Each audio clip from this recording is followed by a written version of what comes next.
Здравствуйте! В эфире программа «В курсе», в студии Полина Булава. Индекс КСЕ продолжает двигаться в боковом тренде, начавшемся во второй половине августа.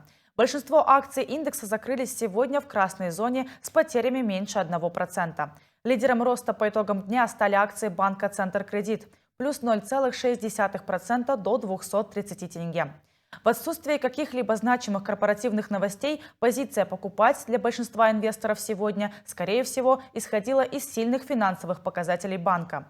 Банк «Центркредит» в первом полугодии 2019 года получил чистую прибыль по МСФО в размере 7 миллиардов тенге, что почти в 1,5 раза больше по сравнению с аналогичным периодом прошлого года.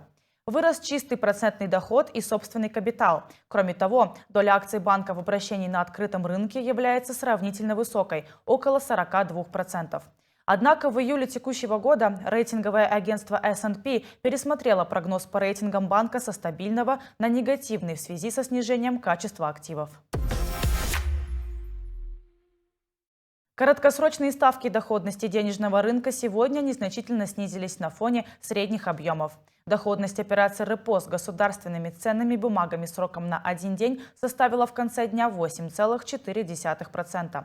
Доходность однодневных долларовых свопов завершила день на отметке 7,7% годовых.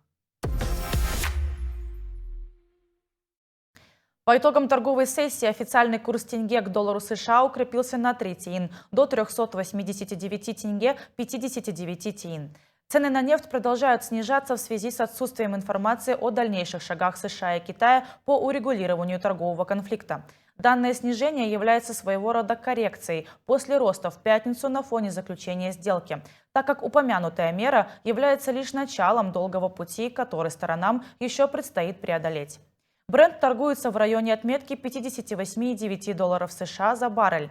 С другой стороны, министр энергетики Саудовской Аравии заявил о готовности не допустить избытка предложения нефти на рынке в 2020 году, что оказывает поддержку нефтяным котировкам.